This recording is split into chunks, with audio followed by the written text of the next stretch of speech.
How's it going, everyone? It's Harvey from Mother Sponge 5000, and today we're going to forecast the amount of extreme heat you should experience this summer, or at least the amount of days you should experience 90-degree plus temperatures, because that will really give a good idea of how hot this summer will be for a lot of you guys in the United States. But before I begin, make sure to subscribe if you want to see more weather-related content. Make sure to like if you like this video, and make sure to turn on post notifications if you want to see even more weather-related content. So if we were to first take a look at the ENSO outlook over the next several months that is updated as of April 14, 2022, you see that the most likely scenario is that we will experience a La Nina phase during the summer months with a chance of right around 50 to 55%. Isn't such a large chance, but it's the most likely chance. So we should expect a La Nina type conditions this summer, and that plays a big role in terms of the temperatures you typically will experience this summer, and in a lot of places should enhance the risk of experiencing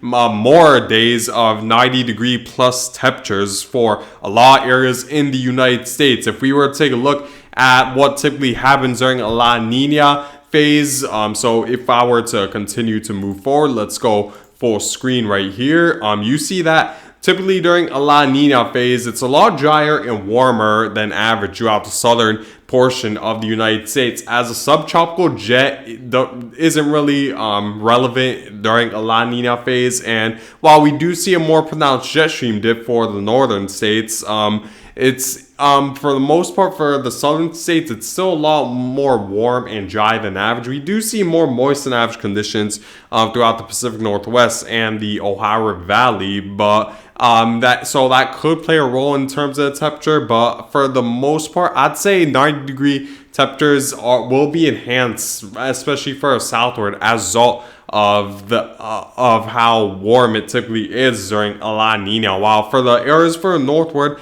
I'd expect a little bit less 90-degree days, at least based on what typically happens during a La Nina. But there's other factors we need to take a look at, because the other factors I'm about to show you could offset the fact that a La Nina does bring cooler than average temperatures throughout the northern Midwest. So we need to take a look at other factors as well, such as so if I were to show you guys the CFS computer model to show you guys the temperature anomaly, the climatology model is expecting for the months of June, July, and August, pretty much the months where 90-degree temperatures are the most likely. You see that for the most part, the vast majority of the United States is going to experience temperatures well above average, where in June you see that the entirety of the lower 48 is experiencing 90-degree or at least temperatures well above average. Into July, while we do have this small slot where temperatures are closer to average, I'd take it with a grain of salt, because you guys are currently under a severe drought, and I have a feeling that the drought will offset the fact that CFS model is forecasting maybe average temperatures. Maybe the CFS model isn't necessarily expecting the drought to be as significant, or it isn't really calculating the drought into its model forecast. So maybe it could be wrong there, but so I'd take the CFS model, what it's saying, with a grain of salt, at least in this area. But for the vast majority of the United States, it's expected to be much warmer than average. And then it doesn't get better in August, where you see temperatures are still well above average, especially for south, where we do have this small slot where it could be cooler than average, and this could be as a result of a La Nina, which does typically bring a more pronounced jet stream dip. But we need to wait and see if this holds up, because the CFS model is definitely known to change its forecasts every so often, especially when we're months out. So we need to wait and see, but it seems like all the data points are pointing towards a more warmer than average summer for a lot of the United States. So that should enhance the risk for millions of Americans of experiencing more extreme heat and more 90-degree days than usual. So if I were to show you guys a 3-month temperature anomaly during the summer months, it pretty much shows that the entirety of the lower 48 is expecting a warmer than average summer. So I'd say extreme heat is definitely more likely this summer. So make sure to keep that in mind. Another thing we need to take a look at is the Drought Monitor, because if we were to take a look at the areas anywhere that's west of the Missouri River Valley, you see that you guys are under a severe drought, with the exception of the Pacific Northwest, which includes Seattle, Portland, Oregon. That's where the drought has subsided a little bit, because during La Nina we have been seeing an influx of troughs move through, but pretty much outside of that, the vast majority of the West Coast is experiencing much drier than average conditions. So that should contribute to warmer than average conditions, because dry soil heats up a lot faster than moist soil, which definitely will raise and enhance the risk of extreme heat throughout the western half of the United States. Because with dry soil, there isn't a lot of liquid water that's using up a lot of that shortwave radiation to convert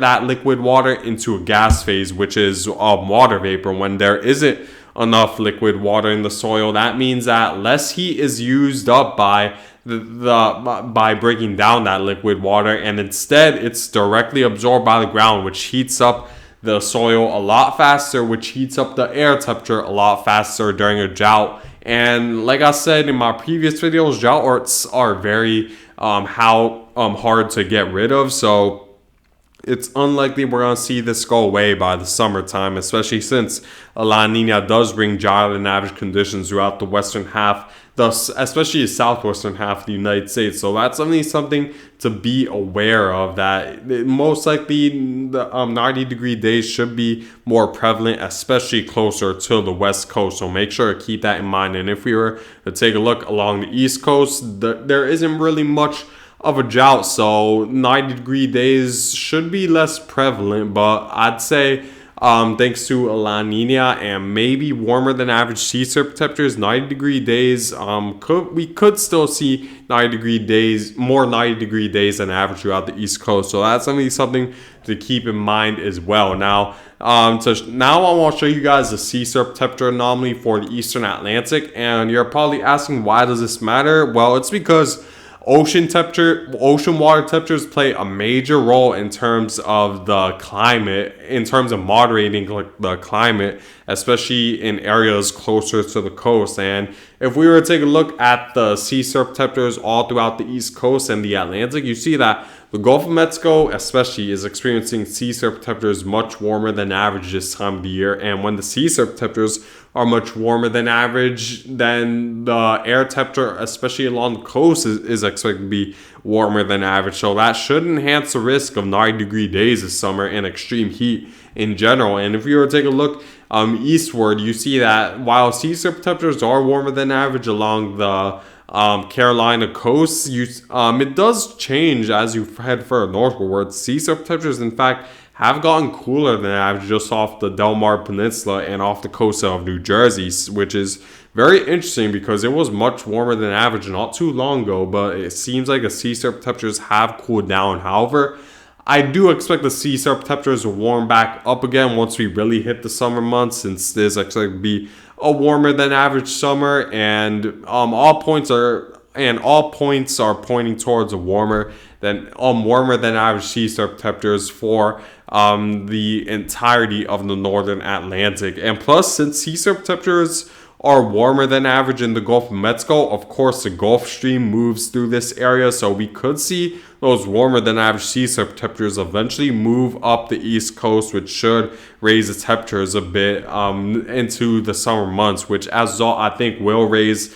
the air temperature quite a bit along the coast to enhance the risk of 90-degree days this summer. Now, to show you guys the map I'm basing my forecasts on, it's this map, where this is the average amount of 90-degree days each area experiences during the summer, or at least during the entirety of the year. And you see that pretty much in all the more desert areas such as Arizona, the southern portion of Nevada, as well as Southern California, extending to Death Valley, California, you see that you typically experience well over 90 days of 90-degree temperatures or more, and this extends to Florida as well, especially further inland where the temperature isn't as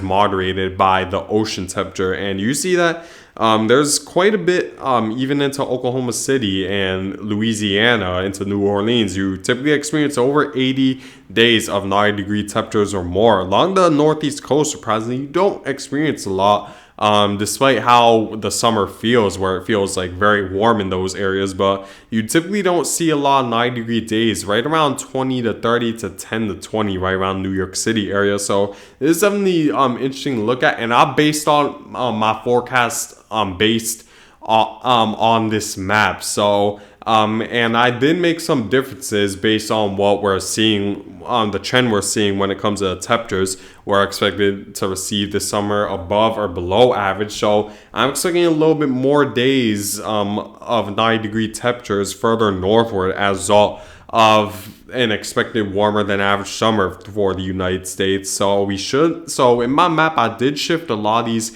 areas further northward, as I'm gonna show you right now, where you see that in these areas you should expect 90 plus days of 90-degree temperatures or more. This includes cities like Dallas, Texas, Phoenix, Arizona, Las Vegas, Nevada, and just to the northwest of just to the northeast of Los Angeles, you should expect 90-degree days, 90 plus days of 90-degree weather or more, or extreme heat in those areas, which in a lot of these areas it's typical because you are in a desert. Of course, like I said, dry soil heats up a lot faster than moist soil. So, but I did shift this area further northward. So closer to Oklahoma City, expect more 90-degree days this summer, and extending to Georgia, Alabama. I did expand it to 70 to 80-degree days, and just take a look at this entire map. The only areas where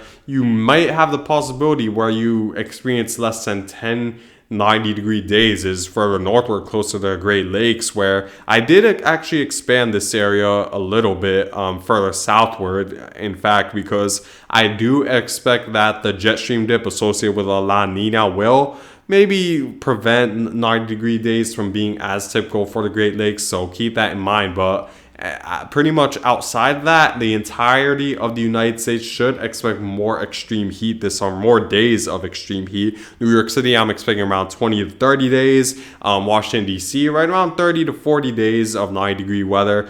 Charlotte, right around 50 to 60. Atlanta, right around 60 to 70. So, and Chicago, maybe around 1 to 10 days. You typically don't, I don't expect many 90-degree days this summer. So make sure to keep that in mind throughout the United States. If you want even more in detail forecasts regarding the amount of 90-degree days you should expect this summer, so just make sure to comment down below and I'll give you a more definitive answer on how many 90-degree days you should experience this summer. But anyways, guys, I thank you guys for watching. Make sure to subscribe if you want to see more weather-related content. Make sure to like if you like this video, and make sure to turn on post notifications if you want to see even more weather-related content. And I hope you guys all have a great day.